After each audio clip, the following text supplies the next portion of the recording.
Hello, bonjour à toutes et bonjour à tous. Aujourd'hui, on va se retrouver pour une vidéo spéciale, très spéciale et très sérieuse qui est le budget voiture. Donc, je fais cette vidéo pour tous ceux qui débutent avec une voiture ou tous ceux qui auront le plaisir ou le budget d'avoir une voiture. Donc, c'est parti. Donc, quand vous avez une voiture et qu'il faut l'entretenir toute l'année, donc, comment vous faites? Alors moi, j'ai un petit système qui s'appelle le système à enveloppe. Ce système à enveloppe, je mets tous les mois un petit peu de côté. Donc là, je vous ai pas emmené le classeur parce que je veux que ça reste anonyme quand même. Voilà. Donc tous les mois, je fais un petit budget voiture. Donc, où je mets, par exemple, après le contrôle technique, il faut toujours faire comme ça. Comme ça, vous savez quel budget avoir pour les grosses dépenses, les plus grosses ou les plus petites. Hein, c'est comme vous le sentez, en fait. Donc là, actuellement, j'en ai pour 80 euros, là, dans l'enveloppe budget. Donc là, j'ai les deux pneus arrière à changer, qui deviennent lisses quand il pleut. Alors, ça devient dangereux. Donc, comme vous le savez, pour ceux qui ont une voiture, voilà, les pièces d'entretien, il faut qu'elles soient changées à tel kilomètre, donc à peu près tous les 2 ans, donc là on y arrive. Donc ce que je fais, c'est que tous les ans, j'ai une cagnotte où je mets, voilà, un minimum de 80 euros déjà pour les pièces d'entretien. Donc là, il va y avoir, il va y avoir les pneus, il va y avoir des pièces un petit peu oxydées à désoxyder. Il va y avoir la courroie de distribution à retendre ou à changer. Donc déjà, vous en avez pour plus de 50 euros avec tout ça. Sauf que moi, je ne fais pas comme ça. Excusez-moi. Là, je sais que je vais commencer par les pneus. Comme je ne vais pas rouler beaucoup, donc là, je préfère les changer maintenant, à la fin du contrat. Donc, intelligence, hein, bien sûr, hein, c'est normal. Donc, là, je vais changer les pneus arrière. Je vais voir avec un particulier qui s'y connaît pour changer quelques pièces de courroie ou quelques pièces usuelles qui peuvent être, parce que ça fait 4-5 ans qu'elle n'a pas été vraiment entretenue. Donc il y a des petites choses comme ça qui peuvent apparaître 3 ans après quand vous achetez votre voiture d'occasion, je tiens à spécifier, d'occasion. Donc voilà, je tiens à le dire parce qu'il y a plus d'entretien sur une occasion que sur une neuve en général. Je dis entre guillemets parce que, hein, voilà. Donc, du coup, voilà, ma courroie de distribution sonne un petit peu. Non, distribution. Oui, je crois que c'est la distribution. On m'avait parlé du liquide aussi, de passage de vitesse. Mais ça, normalement, ça fait partie des points de sécurité de contrôle. Donc, normalement, le garage aurait dû me le dire. Mais on va voir ça avec Noroto. Je vais payer un contrôle de diagnostic. Comme ça, ils verront si le liquide est bon ou s'il faut le changer. Comme ça fait un petit moment, mais on m'avait dit que c'était clair, que c'était net, que c'était beau, donc voilà. Donc pour en revenir à ce budget, à partir du moment où vous avez passé votre contrôle, ou même avant, vous mettez de côté.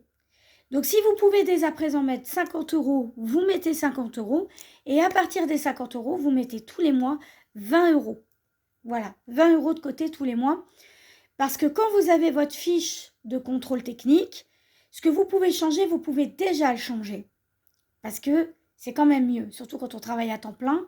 C'est pas toujours évident d'avoir une place en garage. Donc du coup, moi je fais comme ça. Et dès que j'ai un moment où, comme je travaille à mi-temps thérapeutique, je prends rendez-vous avec le garage et je commence à changer les petites pièces. Voilà. Et je continue dans l'année de mettre de côté. Donc je vous ai dit par tranche de 20 euros tout le long de l'année. Tout le long de l'année, il faut faire comme ça.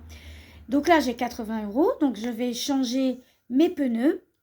Il va falloir que je mette 30 euros de plus parce que je crois que j'en ai pour une 25 euros pour faire redresser ou voire 40 euros pour changer la courroie d'alternateur de distribution. Oui, attendez. Enfin bref. L'alternateur...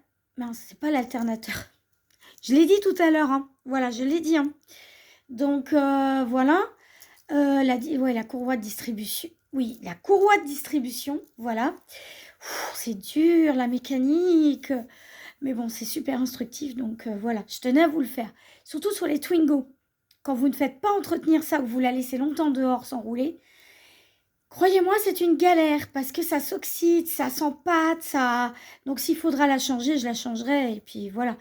Mais bon, c'est important d'entretenir tout ce qui est usuel dans la vie parce que ça vous permettra toujours la longévité dans le monde du travail. Parce qu'une voiture, c'est utile. Voilà, c'est utile quand vous avez besoin de changer un meuble. C'est utile quand vous êtes dans l'urgence. C'est utile quand, voilà, quand vous avez besoin d'aller un petit peu loin. C'est toujours important, une voiture. Donc, voilà. Donc, et ensuite, je tiens à dire que tout le long de l'année, même quand vous avez quelque chose en plus à payer dans votre vie, n'hésitez pas, mettez 10 euros, 20 euros tous les mois. Voilà, moi je peux le permettre parce que c'est vrai que je me force un petit peu à avoir un budget, tant bien que mal, malgré ma maladie, de travailler. J'essaie toujours de m'efforcer jusqu'à ce que je ne pourrai plus, en fait. Donc voilà. Et lorsque je ne pourrai plus conduire, là par contre, oui, je revendrai ma voiture et voilà, je prendrai soin de moi. Il y aura toujours le même système d'économie, hein, si vous voulez. Mais voilà comment je procède. C'est-à-dire que je ne laisse jamais sous vide un budget voiture ou un budget autre, voilà, qui peut être important pour l'investissement, pour l'avenir en fait. Donc voilà. Même si vous avez un petit budget, je le rappelle, dès que vous avez votre paye, vous n'attendez pas la fin du mois parce que vous pouvez avoir des dépenses. Vous vous mettez au moins 10 euros. Même 10 euros, c'est 10 euros de placé que vous avez mis pour telle ou telle pièce ou tel projet. D'accord? Ça, c'est très très important. Donc voilà. Donc normalement, j'ai plus qu'à prendre rendez-vous avec mon garagiste. Donc normalement, j'ai une assurance aussi qui me permet de payer moins cher parce que quand il m'arrive un pépin sur la route, je peux appeler et là par contre, il y a une partie qui est payée par l'assurance, ce qui fait que j'ai très peu à payer par rapport à ça. Donc ça se souscrit dans les garages d'entretien, dans Noroto, Feu Vert, tout ça, et vous leur demandez. Voilà, comme ça, si par exemple le pneu est défectueux, vous avez toujours une assurance aussi pour vous permettre d'être tranquille malgré que vous ayez mis des sous de côté. Donc voilà, c'était une vidéo blabla sur la gestion d'un projet, la gestion d'investissement.